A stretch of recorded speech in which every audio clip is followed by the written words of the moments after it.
Assalamualaikum sahabat. Hari ini saya mengundang seorang tamu istimewa, tamu luar biasa ke studio. Dan tamu ini menurut saya perlu wajib kita ajak ngobrol, ngajak bicara tentang hal-hal yang penting yang keahlian dia, menurut keahlian dia ya, yang dia tahu ya. Mas Hudi Santoso. Assalamualaikum Mas Hudi. Waalaikumsalam warahmatullahi wabarakatuh. Ya, siapa dia, siapa Mas Hudi? Nanti Mas Hudi sendiri yang menceritakan mengapa saya panggil dia ke sini, karena berkaitan dengan keunikan dia untuk mencapai gelar doktor ya. Dia baru saja menyelesaikan program doktor di Sekolah Pasca Sarjana IPB University pada tanggal 28 Maret yang lalu ya. Dan selamat. Apa keunikan dia dan mengapa saya harus memanggil dia ke sini? Kan tidak semua dokter dipanggil ke sini kan, karena dokter yang memiliki keunikan saja, dan Mas Hudi ini memiliki keunikan luar biasa. Silakan Mas Hudi, boleh bercerita sedikit Mas Hudi berapa lama di Pasca Sarjana IPB University? Baik, terima kasih Bapak. Terima kasih juga pada pemirsa semuanya. Jadi sebuah anugerah yang luar biasa bisa hadir di ruangan ini. Jadi ruangan ini seperti rumah saya juga, karena saya dulu juga sempat merasakan pembelajaran menjadi wartawan di Radar Bogor yang banyak menempa saya, bagaimana menulis, bagaimana jurnalistik. Kalau di kampus tatarannya adalah teoritis saat itu. Nah, disinilah saya ditempa oleh senior-senior saya yang alhamdulillah ilmu yang didapat di Radar Bogor ini saya gunakan, saya aplikasikan ke mahasiswa saya di sekolah vokasi IPB. Itu, Pak. Jadi Mas Hudi dulu wartawan Radar Bogor. Saya tidak tahu kenapa dia merasa tidak cocok melanjutkan profesi itu, dan kemudian dia memilih jalan baru ya, menjadi seorang akademisi. Dan ya, jurusan yang dia ambil juga relevansinya dengan kerja Anda sebagai wartawan dulu ya. Iya, betul. Di jurusan komunikasi. Jurusan komunikasi. Boleh Mas Hudi bercerita sedikit tentang keluarga Mas Hudi? Berapa bersaudara? Saya 10 bersaudara. Wow. 10 bersaudara. Saya anak, sebenarnya 12 Pak, tapi yang 2 itu udah nggak ada. Jadi yang ada kan tinggal 10. 10 jadi, itu satu bapak satu ibu? Satu bapak satu ibu. Wow. Satu bapak satu ibu. Jadi kalau dihitung semuanya 12 dari 12 bersaudara. 12 dari 12 bersaudara. Ya. Urutan 12 dari 12 bersaudara. 12 dari 12 bersaudara. Wow. Gitu. Tapi yang kalau yang hidupnya 10, jadi tinggal 10 Pak. Di mana orang tua? Di Bogor? Orang tua di Jawa Timur. Di Jawa Timur. Di Nganjuk. Di Nganjuk. Ya, di Nganjuk Jawa Timur. Sebagai apa orang tua dulu? Orang tua dulu petani, kesehariannya juga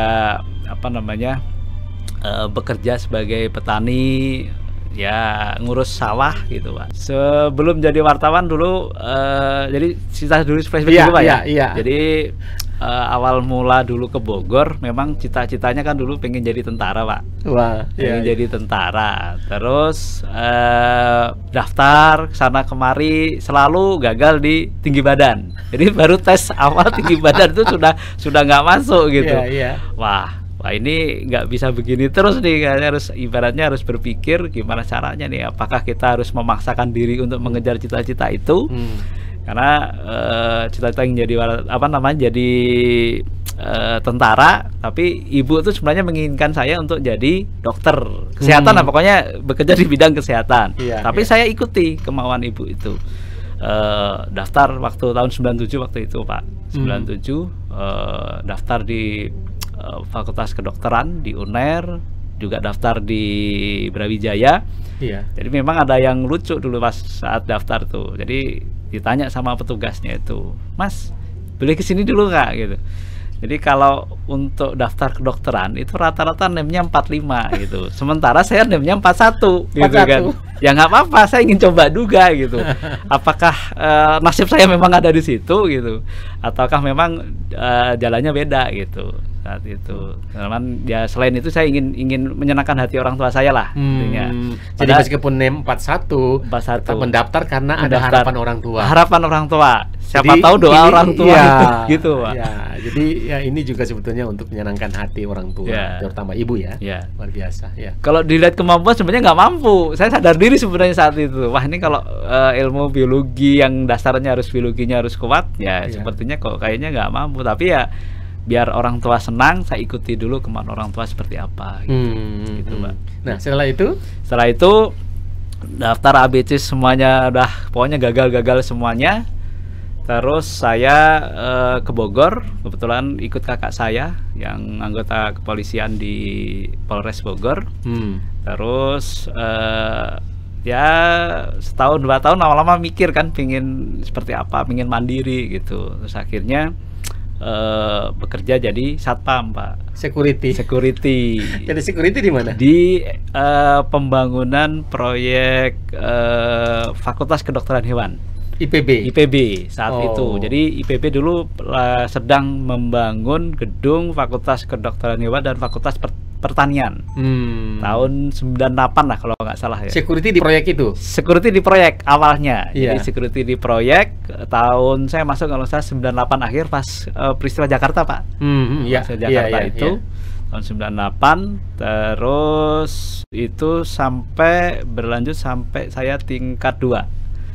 Jadi security sambil kuliah? Sambil kuliah. Jadi pas 98 jadi security di proyek itu kan sekitar 2 tahun. 2 tahun jadi security. Terus penyerahan ke IPB.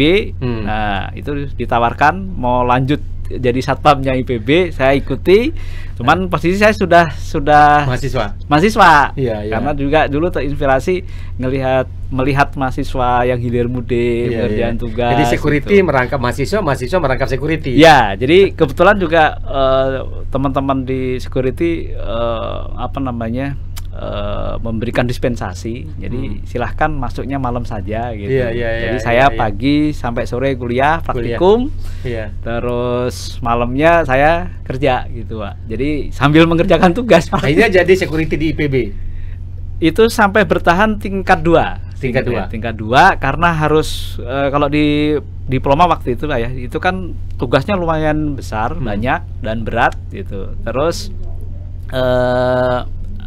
ada kalau udah menjelang tingkat 3 itu kan ada job trial lah, namanya praktek kerja lapangan.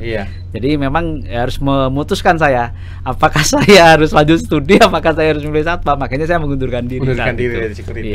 Jadi saya dari sebagai security bisa membiayai kuliah. Saat itu kan bekerja jadi security ya alhamdulillah terbantu dan masih disupport oleh orang tua. Pada saat jadi security ibunya tahu nggak? Ibu tahu, keluarga tahu, dan semua teman-teman juga tahu juga, teman-teman waktu mahasiswa juga tahu juga bahwa saya ibaratnya sambil bekerja gitu, bukan hanya sekedar mahasiswa gitu. Dan ibu saya mendukung waktu itu, ikuti saja, jalani gitu. Meskipun cita-cita kamu pengen jadi tentara, ternyata kesampaiannya jadi security, nggak apa-apa. Tapi justru saya bersyukur, Pak, dengan menjadi security itu banyak pengalaman, banyak belajar juga gitu kan. Bagaimana bekerja itu harus profesional gitu dalam hal menjaga keamanan, lingkungan, kampus. Dan jadi di sekolah vokasi dulu di FKH. Fakultas Kedokteran Hewan. Fakultas Kedokteran Hewan. Fakultas Kedokteran Hewan S1? Bukan, pembangunan gedungnya itu, Pak. Benar-benar Fakultas Kedokteran Hewan, tapi kuliahnya saya di D3 Komunikasi. D3 Komunikasi di IPB itu. Habis D3 transfer? Habis D3 transfer ke komunikasi, karena di IPB kan nggak membuka transfer komunikasi saat itu. Nah, pilihan saya hitung-hitung dengan biaya. Dulu saya tuh ingat dikasih ibu saya tuh 10 juta, Pak. Ini terserah kamu mau pakai usaha, mau pakai ibaratnya mau bisnis, mau sekolah, silahkan. Dikasih ingat 10 juta. Tahun berapa itu? Tahun 97. 97 tuh. Ini modal kamu. Ya kalau saya habiskan saat itu juga bisa sebenarnya, tapi udah lumayan besar. Akhirnya saya pakai sekolah itu. Jadi waktu itu SPP itu juga masih lumayan ya kalau hitungan saat itu ya udah lumayan lah artinya, Pak ya. Satu semester tuh kalau nggak salah 1 juta tuh waktu 1 itu. juta. 1 juta tahun. Tapi 10 juta itu dipakai berapa lama? 10 juta itu saya pakai 6 akhirnya kan sampai lulus kan 6 karena berapa? Satu semesternya itu 1 juta, jadi 6 juta, kepake 6 juta. Pakai 6 juta. 6 juta, masih ada 4 juta. Wow, Juta. itu bisa mengatur uang luar biasa itu ya. Jadi ya akhirnya apa namanya dari gaji, terus dari apa namanya pesangon yang dari proyek tadi, akhirnya saya belikan motor juga, Pak. Saya belikan motor, terus gimana nih bisa bertahan hidup, kan Bogor biaya hidup tinggi, Pak ya. Iya. Biaya hidup tinggi, ya mahasiswa tugas juga banyak. Nah, akhirnya saya belikan motor. Nah, motor itu saya sewakan untuk ojek. Gitu, ojek di kampus, Pak. Tapi kalau pas hari libur saya kadang ya karena teman-teman saya butuh apa namanya mobilitas tinggi, saya ngojek gitu. Diploma 3 berapa? 3 tahun? 3 tahun. Selesai. Terus 3 ke tahun. S1 di UNS. Di FISIP UNS Ilmu Komunikasi. Solo. Di Solo. Itu tahun 2000. Tapi itu transfer, Pak. Transfer ya ada beberapa yang diakui, ada beberapa yang nggak diakui. Jadi ada apa namanya konversi lah namanya, konversi gitu. Jadi tinggal nambah. Alhamdulillah 2 tahun selesai. 2 tahun selesai. Ya, 2 tahun. 2 tahun selesai. Lanjut S2 di? Lanjut ke Bogor. Waktu itu jadi asisten apa namanya? Asisten dosen di sekolah vokasi yang sekarang sekolah vokasi di program diploma. Karena tahun 2005 itu program studi D3 yang tadinya di bawah fakultas dijadikan satu, Pak. Di merger dijadikan satu, yang tadinya kalau nggak salah itu 35 sampai 34 prodi jadi 14 prodi. Jadi asisten, terus saya juga melamar dulu waktu itu ke Radar Bogor. 2005. Jadi asisten waktu itu. Jadi asisten dosen kan. Jadi asisten dosen kan masih belum continue, Pak, asisten dosen itu kan. Nah, di sela-sela itu kok saya pengen apa namanya hobi saya menulis itu ada tempat untuk apa ya, mengekspresikan waktu itu. Tahun berapa Anda melamar jadi wartawan di sini? Wartawan 2005, Pak, kalau nggak salah. 2005. Jadi diterima. Dulu masih di Mega M. Masih Mega M. Jadi saya Anda di Mega M. Di Mega M. Pas tes itu di situ. Belum ke sini. Pas pertama di sini ya saya termasuk yang angkatan saya yang menempati pertama nih gedung ini, Pak. Berarti demo-demo itu hari di BKM itu ada? Iya, ada. Ada demo. Waktu itu diresmikan oleh Pak Yusuf Kala ya di sini. Iya. Jadi berapa lama Anda jadi wartawan? Dari 2005 sampai 2007, 2,5 tahun kalau nggak salah, Pak. 2,5 tahun. Jadi setelah itu S2 selesai. Waktu itu apa namanya resign kan dari jadi asisten kan? Jadi asisten. Nah, tahun 2007 kan saya berhenti dari Radar Bogor waktu itu. Radar Bogor. Terus akhirnya fokus untuk jadi dosen honorer di apa namanya program diploma sampai setahun. Tahun 2008 akhirnya diangkat jadi dosen kontrak, Pak. Saat itu 2008. Ya, di program vokasi itu. Ya, di program vokasi itu. Terus kuliah S2-nya kapan? Nah, 2009 dapat beasiswa ceritanya, Pak. Oh, luar biasa. Alhamdulillah dulu itu tahun 2009. Jadi saya 2008 apa namanya dikontrak di sekolah vokasi saat itu di program diploma. Terus 2009 ada kesempatan untuk lanjut studi. Ya, lanjut studi di situ. Beasiswa dari? Dapat beasiswa dulu dari Dikti. Dari BPS Dikti. Oh, iya. Oh, dapat itu ya? Dapat itu beasiswa. Alhamdulillah, Pak. Lumayan itu akhirnya. Sudah itu dari situ selesai S2? Selesai S2 2012 awal, akhirnya ya mengabdi lagi ke kampus, Pak. Ngajar segala macam. Ya belajar apa namanya. Tapi sekarang masih sering nulis, Pak, saya. Kadang ya saya kirim kemana gitu nulis itu. Karena apa namanya hobi menulis itu. Terus S3-nya lanjut kapan itu? S3 tahun 2017. Saya kemarin juga melihat di itu ya, kemarin atau tadi malam saya lihat, waduh, udah jadi doktor ini. Nah, sambil itu ya dia juga menjadi wartawan Ya, jadi memang ya ini satu perjalanan yang tadi saya bilang bahwa ini bisa memberikan inspirasi bagi kita, bagi anak-anak kita, bahwa tidak boleh mentok di satu cita-cita, dan kalau cita-cita itu sudah tidak bisa Anda capai, terus Anda ngotot dan apa saja itu rasanya. Tapi banyak cara yang bisa Anda tempuh. Anda tidak harus berjalan lurus ya, Anda harus kemana-mana dulu baru balik lagi ke cita-cita Anda. Mas Budi, di urusan komunikasi itu menjadi dokter berapa lama? Saya masuk 2017, ya hampir 5 tahun ini, Pak. Itu 5 tahun ya? 5 tahun. Karena terkendala pandemi juga kemarin. Oh ya, sambil mengajar juga? Sambil mengajar. Sambil mengajar juga. Sambil mengajar. Ya, akhirnya selesai juga. Di komunikasi apa? Di komunikasi pembangunan pertanian pedesaan.